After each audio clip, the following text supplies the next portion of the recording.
सचिन भाऊंनी निवडणूक अपक्ष लढवावी अशी इच्छा आहे। मोठं शक्ती प्रदर्शन या ठिकाणी झालंय, जवळपास 300-400 लोक या ठिकाणी जमले होते, काय सांगाल? आता शक्ती प्रदर्शन असं 100% झालेलं नाहीये, 50% पण शक्ती प्रदर्शन नाही तसं पाहायला गेलं तर। त्यांचे कार्यकर्ते खूप मोठे आहेत, खूप मित्रच परिवार आहे त्यांचा, काही कारणास्तव ते येऊ शकले नाही, परंतु सचिन भाऊंनी अपक्ष म्हणून उमेदवारी लढवावी अशी आमची सगळ्यांची इच्छा आहे।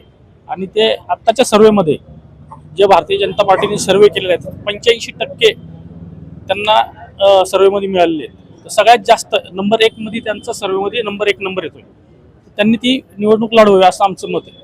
काय काय कारण आहेत की ज्यामुळे त्यांना डावललं गेलं? खरं तर त्यांना शब्द दिला होता पक्षाने की बाबा तुमची उमेदवारी निश्चित आहे, त्यांनी उमेदवारी मागितली नव्हती तरी पक्षाने सांगितलं होतं तुमची उमेदवारी निश्चित आहे, पण लास्ट मोमेंट काय झालं असं की उमेदवारी कापली गेली?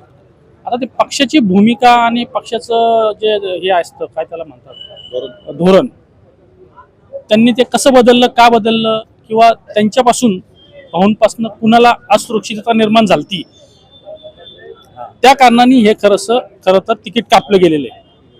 नाहीतर हे तिकीट 100% डिक्लेअर झालेलं होतं। पक्षातीलच काही लोक आहेत ज्यांच्यामुळे तिकीट गेलं, त्याच्यामुळेच तसं झालेलं आहे। तुमचं काय म्हणणं आहे? असू शकतं तसंही, म्हणजे पक्षाची भूमिका ही पक्षाच्या लेवलला असते है ना, आणि जे तिकीट मिळायचंय किंवा न मिळायचंय हे पक्षाच्याच भूमिकेमध्ये असतं सगळं। पण एक सच्चा कार्यकर्ता म्हणून त्यांना तिकीट मिळायला पाहिजे अशी भावना इथल्या लोकांची आहे, किंवा मिळायलाच पाहिजे होतं, ते न मिळालं ते पक्षाचं काम आहे। पण जे समाजामध्ये काम करणारे जे सामाजिक कार्य आहेत ते सचिन भाऊ, तर त्यांचं कार्य थांबलेलं नाहीये, ते चालूच आहे, ते ह्या भूमिकेवर ते राहणारच आहेत। तुमचं काय मत आहे, काय भूमिका घ्यावी? भूमिका अशी आहे की त्यांनी हे कंटिन्यू करावं, पक्ष किंवा जे काही आहे याच्या हे न करता त्यांनी समाजासाठी केलेले आतापर्यंत, आणि तेही पुढे तसं चालू राहणार।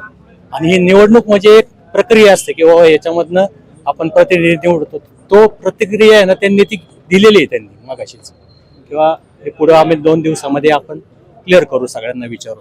काय वाटतं, म्हणजे काय कुठं बिनसलं की शेवटच्या क्षणी कुणाच्या तरी म्हणजे सचिन भाऊंच्या जाण्यामुळे कुणाच्या तरी राजकीय कारकिर्दीला धक्का लागणार होता, कारण त्या माणसाचं जे आहे वक्तृत्व असेल, जनसंपर्क असेल, ह्या गोष्टीत ते सगळ्यांच्या सरस ठरतायत। तर जर का व्यक्ती, कारण एक टेंडन्सी असते, मानसिकता असते लोकांची, आपल्या जर का पुढे माणूस जातोय तर त्याचे दोर कापावे, तर तसाच त्यांचा तो चढाईचा दोर कापलेला आहे। पण भाऊंसाठी प्रत्येक कार्यकर्ता हा वानर सेना होऊन आज विशालनगरच्या वॉर्ड मधनं नगरपालिकेपर्यंतचा जो सेतुबंधन असतं, तो प्रत्येक कार्यकर्ता एक वीट सचिन नावाची मतदान रूपी टाकणार आणि भाऊंना तेवढा पूल तयार करून नगरपालिकेपर्यंत, महानगरपालिकेपर्यंत पोहोचवणार, हा विश्वास सगळ्या कार्यकर्त्यांना आहे। नेमकं तुम्ही जसं सांगितल्याप्रमाणे काही लोकांनी कुरघोड्या केल्यात, त्यामध्ये नेमकं काय प्रकरण आहे? 100% कुरघोड्या झालेल्या आहेत, कारण जसं की आहे त्यांच्या सगळ्या गोष्टींमध्ये जर का बघितलं, आता प्रत्येकाने सांगितलं तुम्हाला बीजेपीचा एक सर्वे असतो, त्यामध्ये त्यांचं 85% व्हॉट एव्हर इट इज ते सगळ्यांपेक्षा प्लस मध्ये ठरवत होते। पण प्लस मध्ये जाणारी व्यक्तीला जर का मागं खेचायचं तर मेन त्यांचा जायचा दोरच जर का कापला तर तिथंच व्यक्ती थांबेल असं काही न वाटलंय।